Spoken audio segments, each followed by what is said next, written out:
देखें, हम दो चीज़ों पे बात करेंगे। एक है कि जो हमारा क्लासिकल सिनेरियो वो ये है कि हमारे पास एक जीएफएस है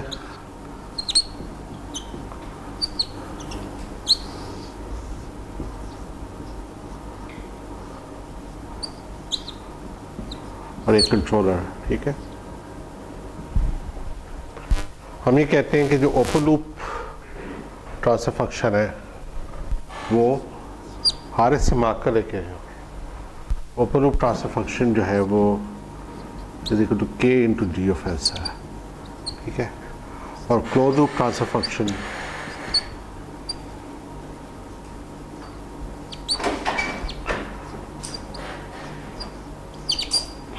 हाँ प्लस के दी है। इसकी स्टेबिलिटी निकालना कोई बड़ी साइंस नहीं है। इसके हमें पता है क्लोज लूप, इसके पोल्स कहाँ हैं, पोल्स अगर लेफ्ट हाफ प्लेन में तो फाइन। हाँ, इसके लिए क्या करना पड़ेगा, इसके लिए हमें उसको क्लोज लूप का ट्रांसफर फंक्शन निकालना पड़ेगा, फिर दोबारा से पोल निकालने पड़ेंगे।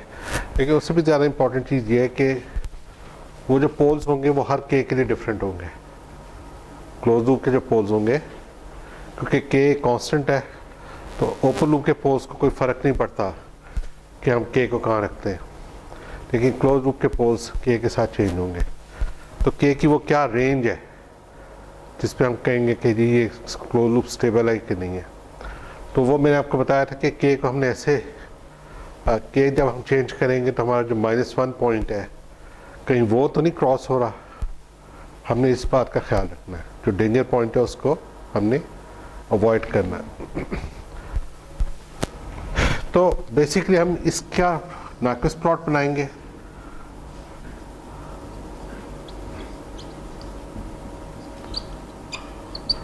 और इसकी स्टेबिलिटी देखेंगे।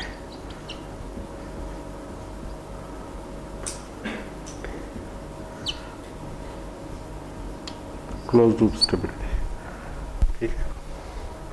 यानी कि ओपन लूप के नाक्विस्ट प्लॉट से हम क्लोज लूप की नाक्विस्ट की स्टेबिलिटी देखेंगे, और वो कैसे देखेंगे, यूजिंग नाक्विस्ट स्टेबिलिटी क्राइटेरियन, ठीक है। नाक्विस्ट स्टेबिलिटी क्राइटेरियन के लिए आपको ना दो वेरिएबल्स का पता होना चाहिए क्या है। एक z है, सॉरी एक p है, एक n है, ठीक है। Thank you.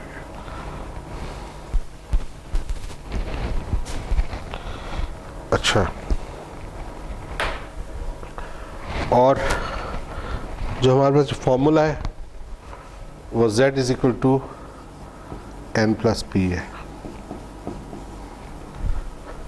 अब z, p और n क्या है?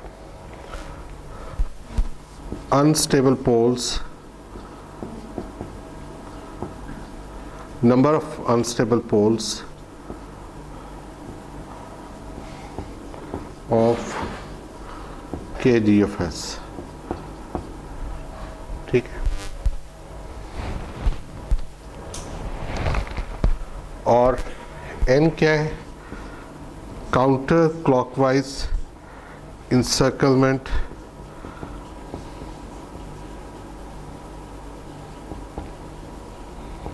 -1 पॉइंट।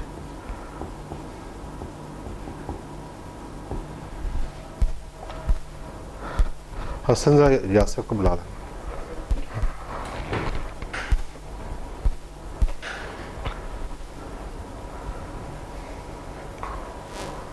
ठीक है,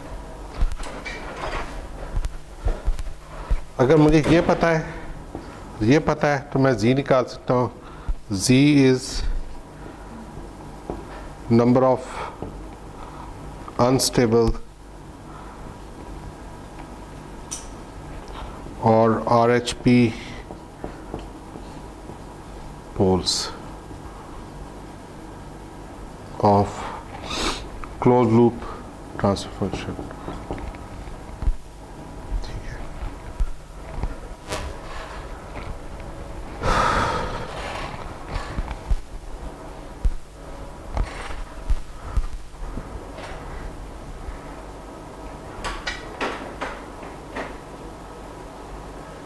ठीक है, तो हमारे पास यासिर अगले फ्राइडे को ना क्विज है, असाइनमेंट क्विज और क्विज लीड लैग में से, लीड लैग की असाइनमेंट में से, तो वो फ़हीम से पता कर लेना कैसे बनाते हो, फिर उसका डिस्कस कर लेना। ठीक है,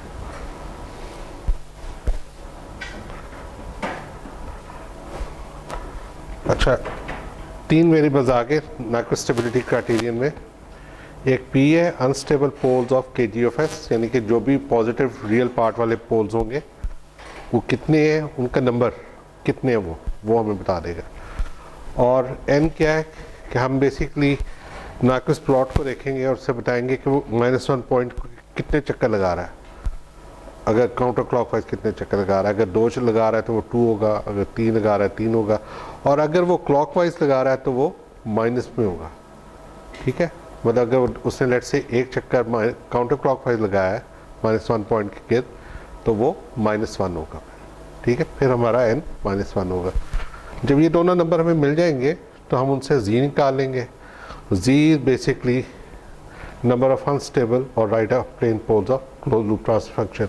अगर z 0 आता है तो बस इसका मतलब है कि हमारा सिस्टम स्टेबल है, अंडर ऑल कंडीशंस हमारा क्लोज लूप सिस्टम स्टेबल रहेगा। ठीक है, this is the gist of micro stability criterion. इसका जो प्रोसीजर है वो, ये मेरे पास 5th एडिशन है, इसमें पेज 275 के ऊपर दिया हुआ है। ठीक है,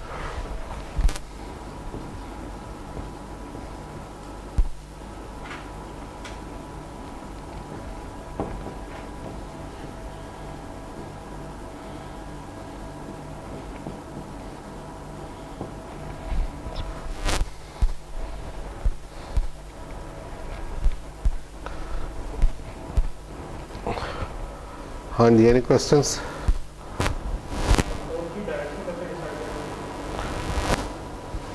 वो अब हमें एरो पता तो है ना कि आप इन्फिनिटी से 0 से इन्फिनिटी पे जा रहे हैं। हाँ, ओमेगा के साथ साथ आप जाएंगे तो उससे फिर आपको कंट्रोल नज़र आएगा। मसलन अगर हम इसको देखें,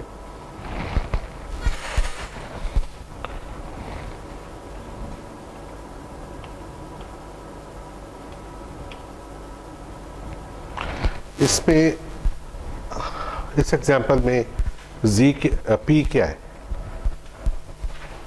p का होना चाहिए अनस्टेबल क्लोज लूप पोल्स। ठीक है, ओपन लूप पोल्स, सॉरी। तो इसमें से कौन से ओपन लूप पोल्स अनस्टेबल कितने हैं? कोई भी नहीं है। ठीक है, तो इसका मतलब है कि p जो है वो 0 हो गया। अच्छा, n क्या है? n हमें नाइक्विस्ट से पता लगेगा, आगे प्लॉट बना हुआ उससे देख लेते हैं। हाँ जी, आपने कहा था कि वो कैसे सर्कल करें। पहली बात तो ये है कि ये पॉइंट -0.8 है, तो -1 थोड़ा से इससे आगे होगा, तो हमें ये वैसे ही नज़र आ रहा है कि सर्कल नहीं हो रहा। लेकिन हम चेक करने के लिए कैसे करेंगे, मतलब बेसिकली यहाँ से ओमेगा 0 है, ठीक है, और ये फिर ऐसे गया है। ठीक है, ये जाके इधर आ रहा है।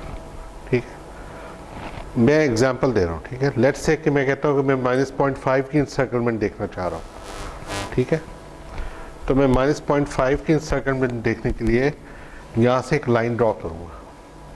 ठीक है, यहाँ से इन्फिनिटी तक, मसलन मैं यहाँ स्ट्रेट लाइन ड्रॉ कर देता हूँ। ठीक है, ऐसे। अब इसमें ये स्ट्रेट लाइन कितनी दफ़ा कट रही है? 2 दफ़ा, और 2 दफ़ा जो कट रही है वो क्लॉकवाइज को जा रही है, ये काउंटर क्लॉकवाइज को जा रही है। क्लॉकवाइज को जा रही है तो ये -2 हो जाता। अगर मैं 0.5 की इंसर्कलमेंट देख रहा होता तो ये -2 में एंड हो जाता। लेकिन अब मैं -1 की देख रहा हूँ, तो इसमें लाइन ड्रॉ करूँगा भी तो वो नहीं कटेगी कहीं भी। ठीक है, तो इसका मतलब है कि -1 का जो इंसर्कलमेंट है इस वक्त 0 है, तो n भी 0 हो गया। तो z के अंदर मैं 0 + 0 पुट करूँगा तो मेरे पास z 0 आ जाएगा।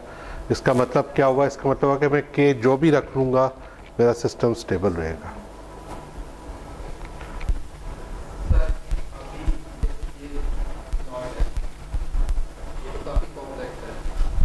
नहीं, ये भी इससे भी कॉम्प्लेक्स होंगे। हाँ, तो सर पेपर में ये एरोज में लगे हुए मिलेंगे या हाँ लगे हुए मिलेंगे, ठीक है, क्योंकि उनके बगैर तो आप मतलब काउंटर क्लॉकवाइज और क्लॉकवाइज नहीं बता सकते। लेकिन अगर ना लगे हो, रियल लाइफ में कुछ भी हो सकता है, तो कीप दैट इन माइंड के ओमेगा 0 इधर होता है हमेशा, ठीक है, ओमेगा इन्फिनिटी हमेशा इधर होता है।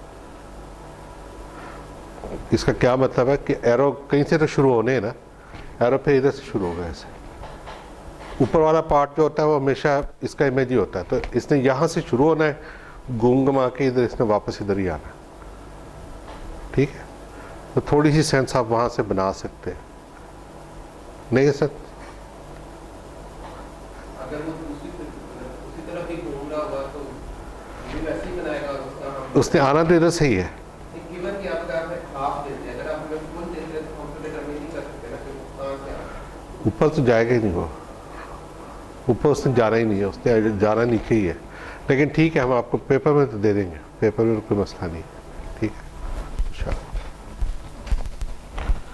अच्छा, तो ये देखें, PO से मुराद है ओपन लूप, ठीक है, इससे घबराना नहीं है आपने, तो उसे डिफरेंस दिया हुआ, लेकिन ये ओपन लूप है। और ये बेसिकली हम ये कह रहे हैं कि ये वाला फॉर्मूला आप यूज़ करेंगे, इसको छोड़ देंगे, Z = n + P0।